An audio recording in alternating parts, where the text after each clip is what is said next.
আচ্ছা, আজকে বিশেষ কিছু গুরুত্বপূর্ণ বিষয় নিয়ে ইউটিউবে উপস্থিত হয়েছি, বিশেষ করে 2016 সালের আনটেন্টেড পিজি টিচার্স এবং ফ্রেশার্স ক্যান্ডিডেটদের নিয়ে, যারা 2025 সালের এসএসসি পরীক্ষায় বসেছিলেন 9, 10 এবং 11, 12। আমি প্রথমেই আলোচনা করব ফ্রেশার্স যারা পরীক্ষায় বসেছিলেন তাদের নিয়ে। আচ্ছা, 2016 সালের পর মোটামুটি আজকে 9টা বছরের মাথায় পরীক্ষা হচ্ছে। অনেক ফ্রেশার্স ক্যান্ডিডেট বা যারা আমাদের ভাই বোন বা দাদা দিদির সমতুল্য, তারা পরীক্ষায় বসেছিলেন এবং একটা স্বপ্ন নিয়ে যে আমিও স্কুল শিক্ষক হব, আমিও বিএড করেছিলাম। ঠিক আছে, আমি যেমন আমার পৈতৃক সম্পত্তি বিক্রি করে বিএড করেছিলাম, নিজেকে টোটালি চ্যালেঞ্জের উপর দাঁড় করিয়েছিলাম। তা অনেকে হয়তো আমার মতো পরিস্থিতিতে থাকতে পারে, তারাও হয়তো তাদের কিছু সম্পত্তি বিক্রি করে একটা শিক্ষক হওয়ার স্বপ্ন নিয়ে বিএড করেছিলেন, কিন্তু পরীক্ষা হচ্ছিল না। পরীক্ষাটা অবশেষে টালমাটালের মধ্যে দিয়ে 2025 সালে হলো। অ্যাকচুয়াল ফ্রেশারদের পরীক্ষাটা হওয়ার কথা নয়। সুপ্রিম কোর্ট বলেছিল যে আনটেন্টেড টিচার 2016 এবং ডিসএবিলিটিস টিচার্সদের মধ্যে পরীক্ষাটা নেওয়ার কথা, কিন্তু সে জায়গায় কমিশন বা সরকার বা আমাদের রাজ্য সরকার চক্রান্ত করে এটা ওপেন টু অল পরীক্ষাটা নেয়। তাহলে পরীক্ষা তো হয়ে গেল। এই পরীক্ষায় কারা উপকৃত হবেন এবং কারা বঞ্চিত হবেন, এই বিষয়টা নিয়ে আজকে আমার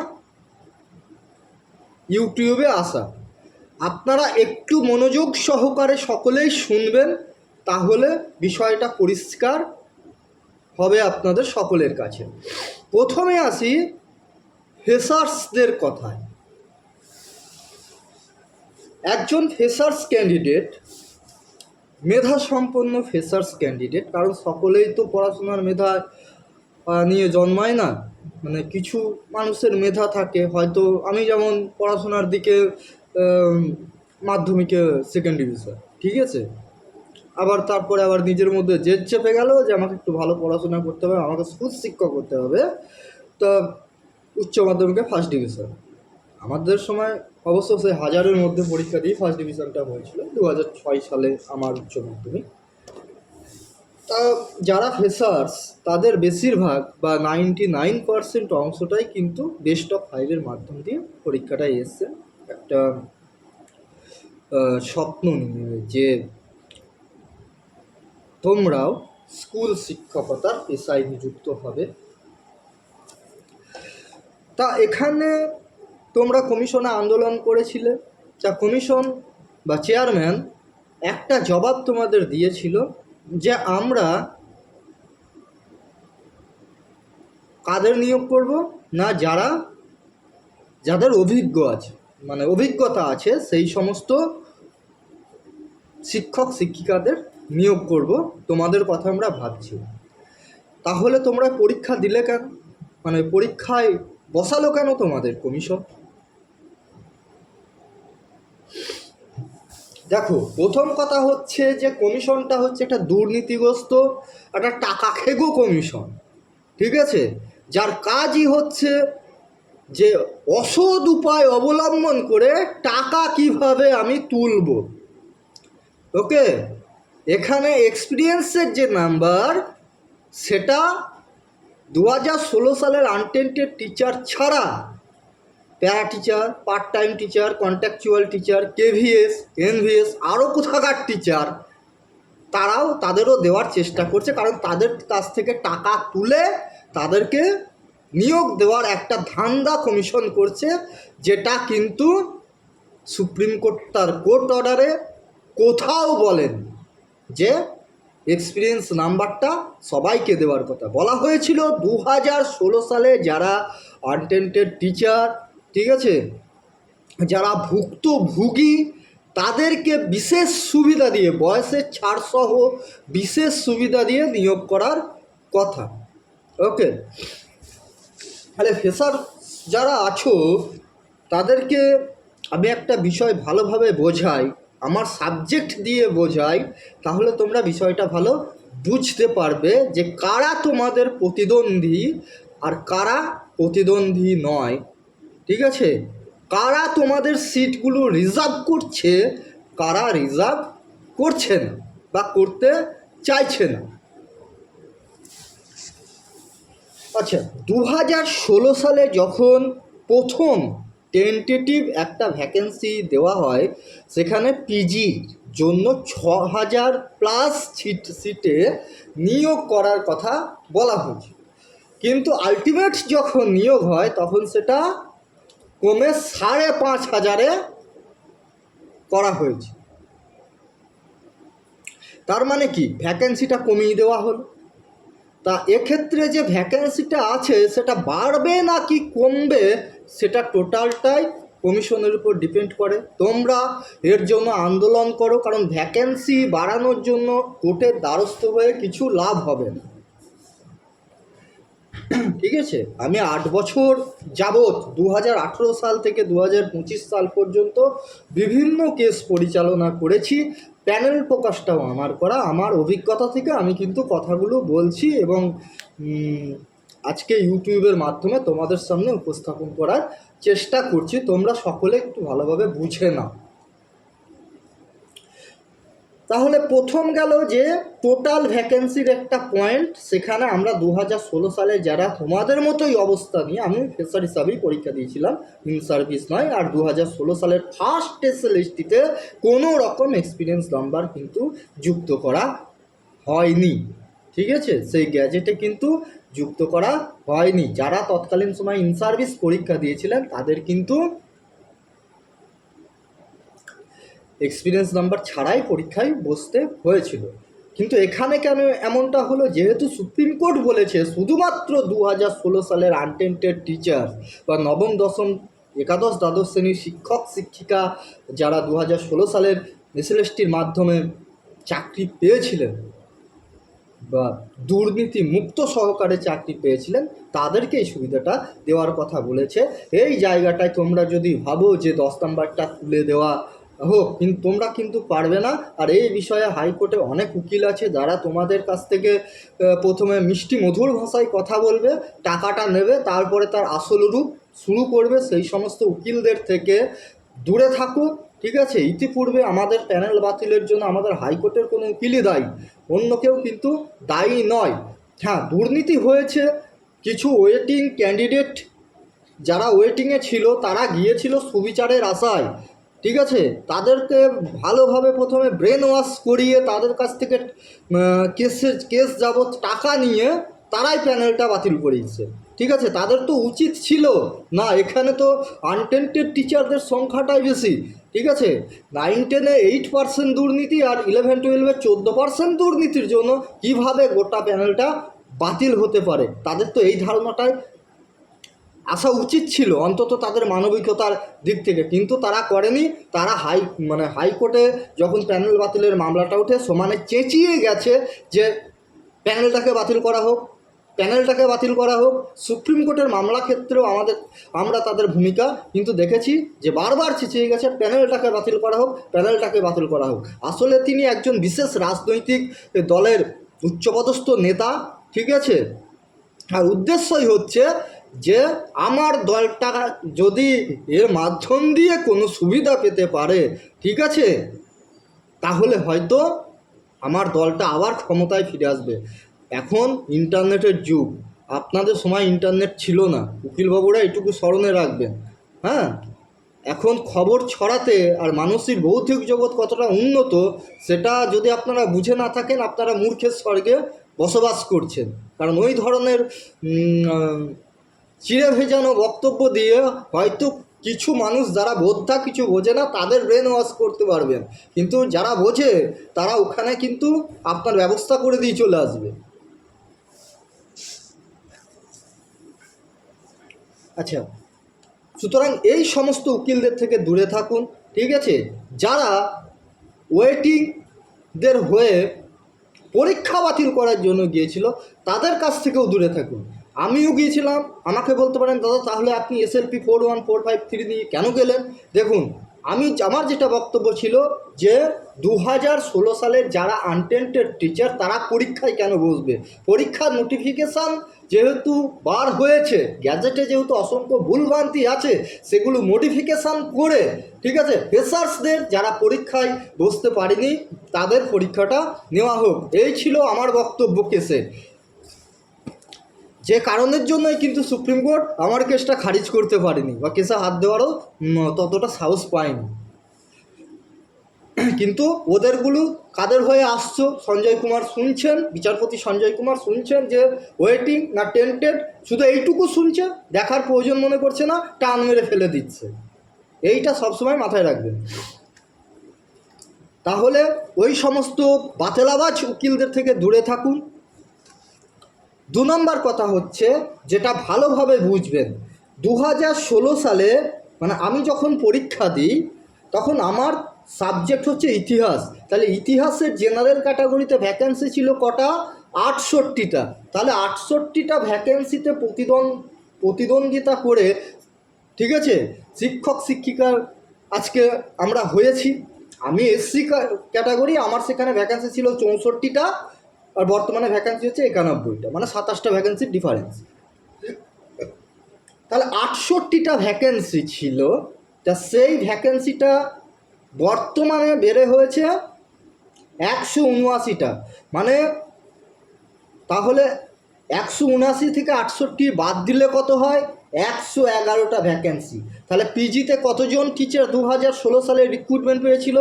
68 জন। ঠিক আছে, সরকার কি চেষ্টা করছে? একটা এক্সপিরিয়েন্স মার্কস ধার্য করেছে, হ্যাঁ, তা সেই এক্সপিরিয়েন্স মার্কটা কাদের? 9, 10, তার একাদশ দ্বাদশ, আর কাদের? Para teacher, part time teacher, contractual teacher, KVS, NVS, এদের সবাইকে দেওয়ার চেষ্টা করছে, কিন্তু নিয়ম তো এটা নয়।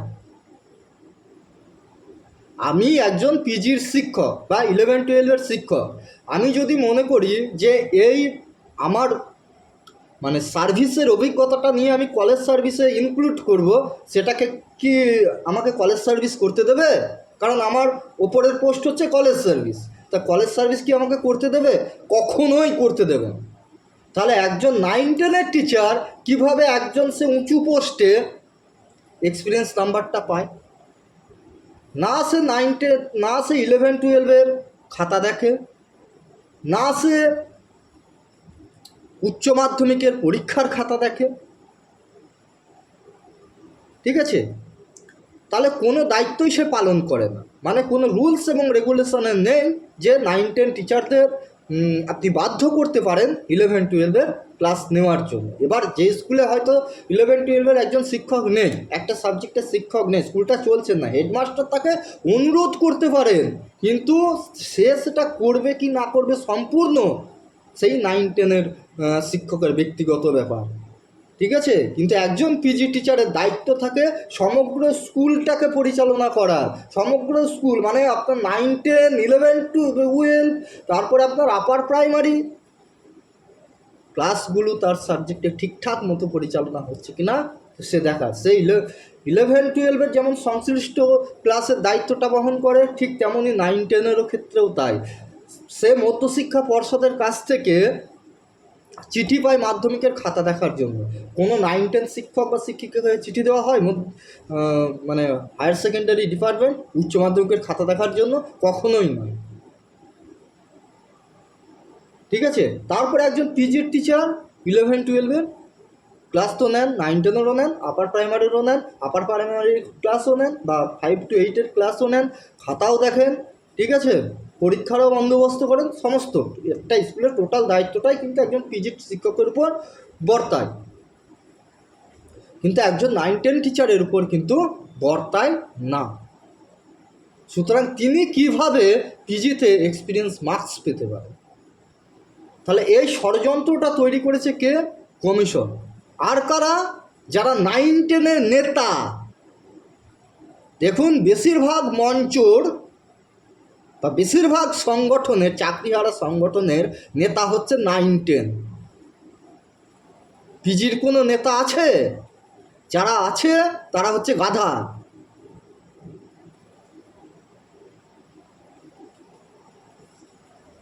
তাহলে এখানে এই নাম্বারগুলো যদি সবাইকে দেওয়া হয় এই এক্সপিরিয়েন্স মার্কসটা, তাহলে কিন্তু ফ্রেশার্সদের 60 পেলেও, মানে 60-এর মধ্যে 60 পেলেও কিন্তু কোনো স্তরে, মানে না 11-12-এ না 9-10-এ তাদের সম্ভাবনা আছে।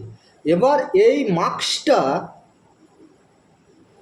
যদি চাওয়া যায় যে এটা শুধুমাত্র 2016 সালের আনটেন্টেড টিচাররাই পাক এবং যিনি যে পোস্টে চাকরি করছেন সেই পোস্টেই পাক, তাহলে কিন্তু তোমরা এই 111টা সিটে, মানে পিজির 111টা সিটে কম্পিটিশান করতে পারবে এবং চাকরিও পাবে। কোনো 11-12 বা 9-10-এর টিচারের পরীক্ষা তোমাদের যারা মেধা সম্পন্ন তাদের থেকে নিশ্চয়ই ভালো হয়নি। তারা এমনি মানসিক দ্বন্দ্বে ভুগছে, তাদের চাকরি চলে গেছে, তাদের পরিবার আছে, পরিবারকে সময় দেওয়া। সুতরাং তোমাদের কিন্তু অনেক সুযোগ আছে। এই জায়গাটা ভালোভাবে বোঝো। তোমরা কোর্ট কেস করেছো কি করনি সেটা আমার কাছে পরিষ্কার এখনো নয়। যদি কোর্ট কেস করতে যাও তাহলে কিন্তু এই পয়েন্টের উপর ভিত্তি করে যাও যে 2016 সালের আনটেন্টেড টিচার্স যারা আছে তারা যিনি যে পোস্টে চাকরি করতেন সেই পোস্টের জন্যই এক্সপিরিয়েন্স মার্কসটা দেওয়া হোক, এবং বাকি যে সমস্ত টিচার এই এক্সপিরিয়েন্স মার্কস পেতে চলেছেন তাদেরকে বন্ধ করে দেওয়া হোক। কারণ সুপ্রিম কোর্ট তাদের কথা কোথাও বলেনি। ওটা কমিশনের একটা চুরি করার বুদ্ধি। ও চোর, আগেও চুরি করেছে, যার ফলে আমাদের প্যানেলটা বাতিল হয়েছে। গাদা গাদা সাদা ও সাদা ওইমার তোমরাও দেখতে পেয়েছো। সুতরাং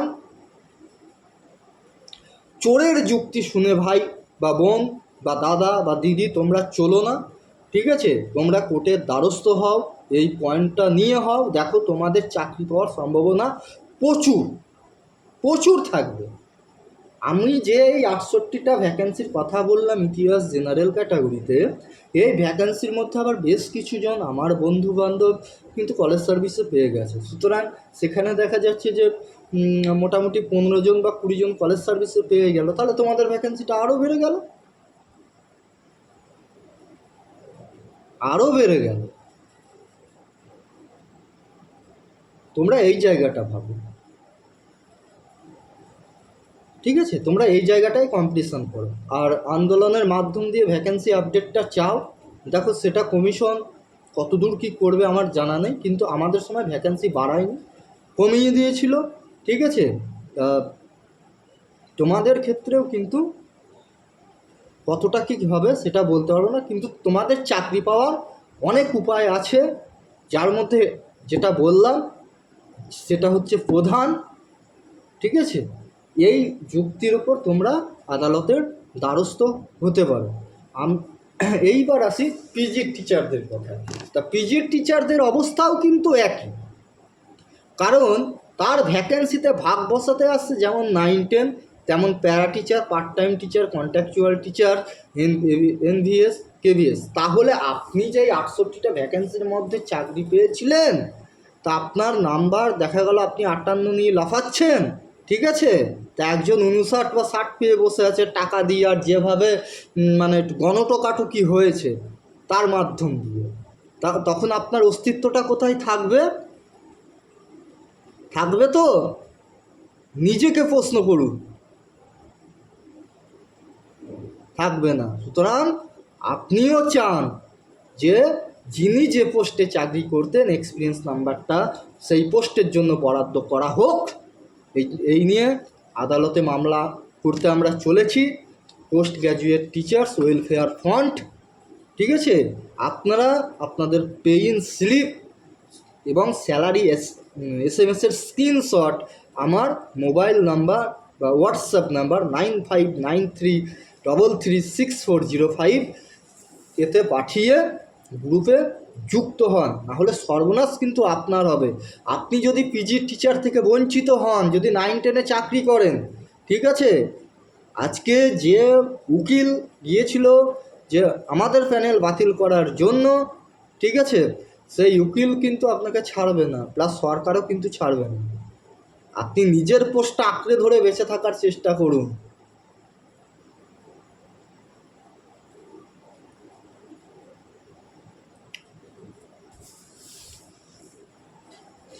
আচ্ছা, দ্বিতীয় কথা হচ্ছে যে ওই 9-10-এর টিচার্সদের প্রলোভনে পা দেবেন না। ওদের কথা শুনলে কিন্তু আপনারা নিজেরাই ডিমোটিভেট হয়ে পড়বেন। কোনো 9-10-এর টিচার আপনার সহযোগী হতে পারে, আপনার খুব ভালো বন্ধু হতে পারে, কিন্তু যখন আপনার চাকরিটা থাকবে না বা সে যখন আপনাকে টপকে পিজিতে চাকরি পাবে, তখন আপনাকে চিনবে তো, বা আপনার ফ্যামিলির ভরণ পোষণ সে নেবে তো? কখনোই নেবে না, আর কখনোই আপনাকে চিনবে না। তখন আপনাকে অসম্মান করবে, তখন আপনাকে সামাজিক হেনস্থা করবে যে ওর কী যোগ্যতা আছে। প্রকৃত যোগ্য তো আমি তো আমার যোগ্যতা প্রমাণ করে দেখিয়ে দিয়েছি, ও তো যোগ্যতা প্রমাণ করতে পারেনি। তখন আপনার অবস্থাটা কী হবে? সুতরাং আজকে যেমন ভাবছেন যে আমি 58, 59 বা 57 পেয়েছি, আমি সুরক্ষিত, আমি পিজি টিচার্সদের লড়াইয়ে অংশগ্রহণ করব না, দুদিন পর সময় আপনাকে বুঝিয়ে দেবে যে আপনি কত বড় মূর্খ আর কত বড় বেঈমান যে সমগ্র পিজি টিচারদের সাথে বেঈমানিটা করলেন।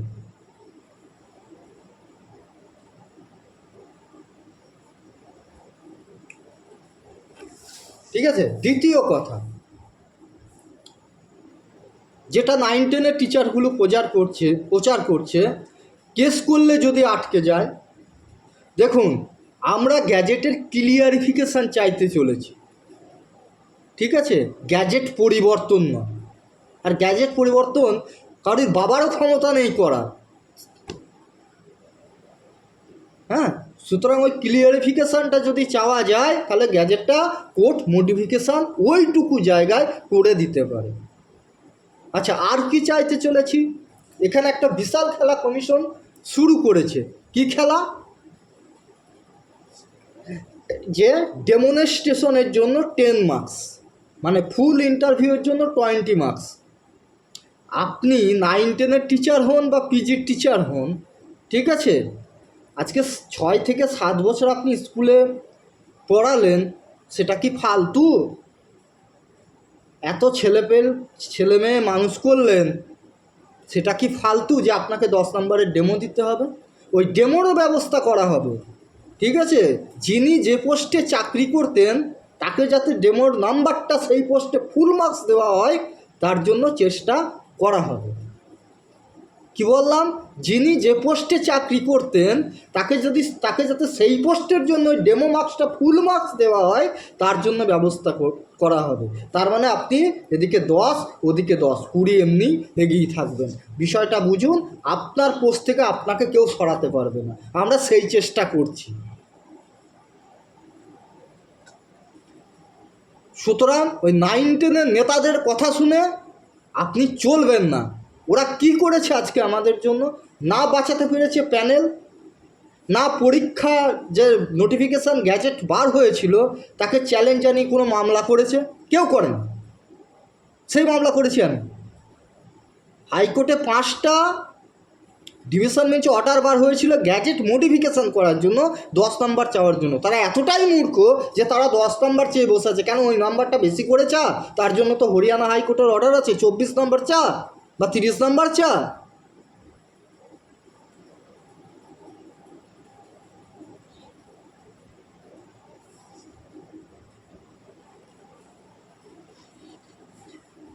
তাহলে প্রথমে কি দেখলাম যে সরকারের অ্যাডভোকেটকে নিজেদের অ্যাডভোকেট বলে চালিয়ে প্যানেলটাকে বাতিল করেছে। যখন এমএ ফাইল করে আনলো, তখন সেই এমএ ফাইলের পক্ষে নীরব, ঠিক আছে। মানে কোন উকিল তাদের বুঝিয়েছে যে ফ্রেশ সিলেকশনও যায়, ফ্রেশ রিক্রুটমেন্টও যা তাই নিয়ে তারা নেচে কুদে অস্থির। হ্যাঁ, আসলে তা নয়, ওদের আগে থেকেই কমিশনের সাথে সেটিং করা ছিল, ভাই তোরা চুপচাপ হয়ে যা, ঠিক আছে, তোদের আমরা পিজিতে ঠিক ঢুকিয়ে দেবো, পরীক্ষাটা ভালো করে দে। তা এখন যদি প্রত্যেকের চোখ থাকে, চোখ বন্ধ হয়ে থাকে, তাহলে চোখগুলো খুলুন, কারণ আপনারা শিক্ষক শিক্ষিকা, ঠিক আছে। এটা কোনো ডিমোশন বা প্রমোশনের পরীক্ষা হচ্ছে না, এটা পরীক্ষাটা আপনি দিয়েছেন আপনার যোগ্যতা প্রমাণ করার জন্য। সুতরাং যোগ্যতা যদি প্রমাণ না করতে পারেন, ওই বিরোধী উকিল এবং সরকার আপনাকে ছাড়বে না, কারণ আপনাকে টেন্টেড বলে দেবে এবং 12% সমেত সুদ সমেত যা বেতন পেয়েছেন এই 6-7 বছরে সব আদায় করবে। ওর জন্য কিন্তু ওয়েট করে আছে, ওর জন্যই টেন্টেডদের কাছ থেকে কিন্তু বেতন ফেরত দিচ্ছে না।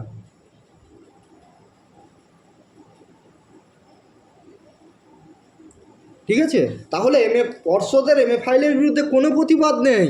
হ্যাঁ, বিকাশ ভবনে গিয়ে আন্দোলন, অনেক শিক্ষক শিক্ষিকাকে মার খাওয়ানো, বিকাশ ভবনে কি আছে? বিকাশ ভবন না আমাদের পরীক্ষা নেয়, না আমাদের ইন্টারভিউ নেয়, না আমাদের রেকমেন্ডেশন লেটার দেয়, না আমাদের অ্যাপয়েন্টমেন্ট দেয়, না আমাদের অ্যাপ্রুভাল দেয়, না সেই স্কুলে জয়েন করায়। কোন কাজটা বিকাশ ভবন করে? তা বিকাশ ভবনে কি আছে? মধ্যশিক্ষা পর্ষদে কদিন অভিযান বা আন্দোলন বা ঘেরাও অভিযান পরিচালনা হয়েছে? একদিনও না। এখান থেকে তো পরিষ্কার যে এরা আগে থেকেই সরকারের সাথে সেটিং করে বসেছিল। আবার রিভিউ, আমার SLP 41453 লিস্টেড হলো কবে? 28শে জুলাই রাতে, আর আমার সাথে পাকামি মেরে রিভিউ থার্ড পার্টি হিসাবে মেনশান করেই দিল 29শে জুলাই। ঠিক আছে, থার্ড পার্টি মানে সরকারও না, সরকারের বিরোধীও না, শকুনির বাচ্চা তারা।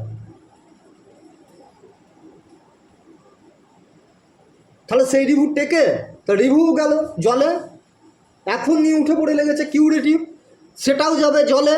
কেন যাবে বলে দিই, কারণ টেন্টেডদের সমগ্র লিস্ট এবং আনটেন্টেডদের লিস্ট যতক্ষণ না পাবলিশ হচ্ছে ততক্ষণ এই কিউরেটিভের কোনো ভ্যালু নেই, আপনি যতই লাফান।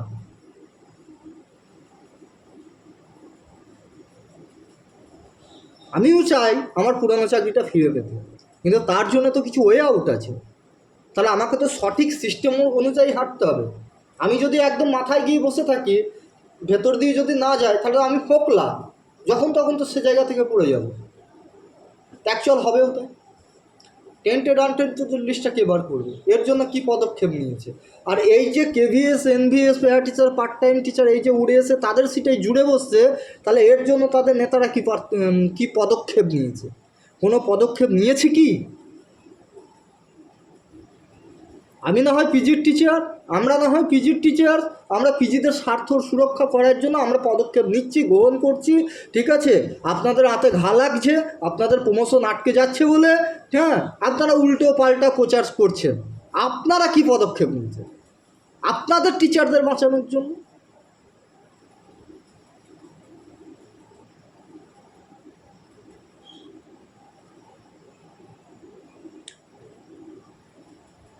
হাত পা গুটিয়ে মানে সকালবেলা উঠেই লেজ লাড়েন, হ্যাঁ, আর আমাকে চরম ভয়, মানে ভয়। সরকারকে এতটা ভয় করেন না আপনারা যতটা আমাকে করেন।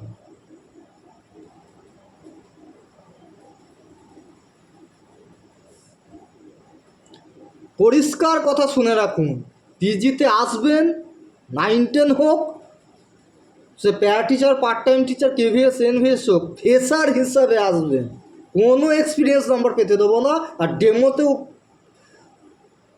নাম্বার ওই ফ্রেশারদের মতোই হবে। আপনাদের ডেমো দিতে হবে, আমাদের দিতে হবে, এর ব্যবস্থাটাও করছি।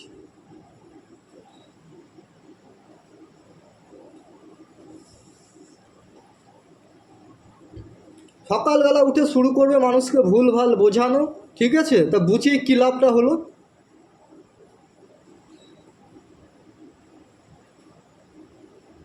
আজকে কোন কাজটা করতে পেরেছো তোমরা? হ্যাঁ, বড় বড় তো মাথার হনুমান হয়ে বসে আছো, না প্যানেল বাঁচাতে পেরেছো, না মানে পরীক্ষা থেকে আনটেন্টেড টিচারদের মুক্তি দিতে পেরেছো,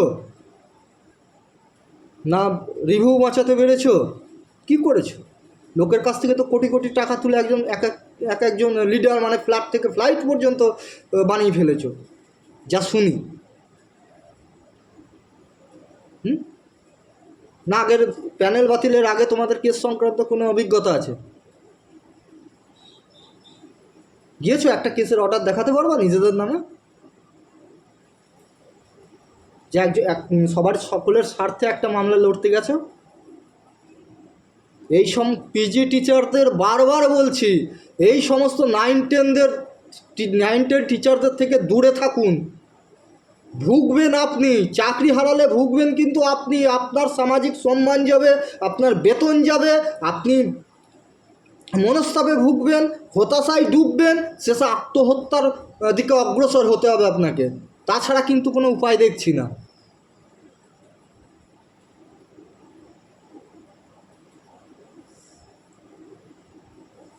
কোনো উপায় দেখছি না। আর ফ্রেশার্সদের বলছি, যে হিসাব আমি দেখালাম ওই হিসাবে তোমরা কাজ করো, ঠিক আছে? ভালো অ্যাডভোকেটের কাছে যাও, দেখো তোমরা 11-12-এ হিউজ পরিমাণে চাকরি পাবে, 9-10-এ তো পাবেই।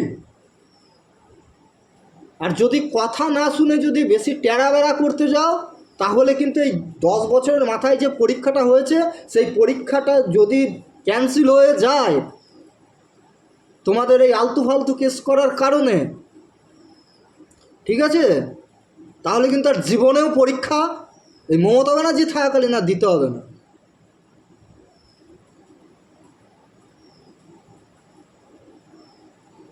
অ্যাডভোকেট হইতে কিন্তু সাবধানে থাকো।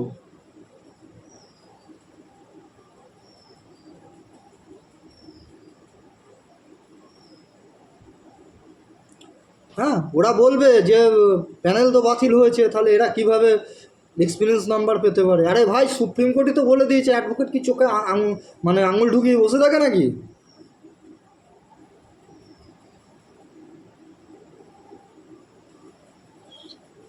ঠিক আছে, এক্সপিরিয়েন্স মার্কস পরীক্ষার বা রিটেন পরীক্ষার নাম্বারের সাথে অ্যাড হবে, সেটাও তো বলে গ্যাজেট বলে দিয়েছে। তো সেটা তারা পড়ে না, আপনাদের ভুলভাল পথে পরিচালনা করছে। তোমাদের কিন্তু আমি বারবার বলছি, এমন কোনো কেস করো না এই 10 বছর পর পরীক্ষা হয়েছে যাতে পরীক্ষাটা ডোবে। কেস করো, বুঝে শুনে করো, সঠিক অ্যাডভোকেটের মাধ্যমে করো, সব কিছু ঠিক আছে। তোমাদের আমি দেখিয়েও দিলাম যে তোমরা হিউজ পরিমাণ মানে চাকরি পেতে পারো, প্রত্যেকটা সাবজেক্টে, প্রত্যেকটা ক্যাটাগরিতে।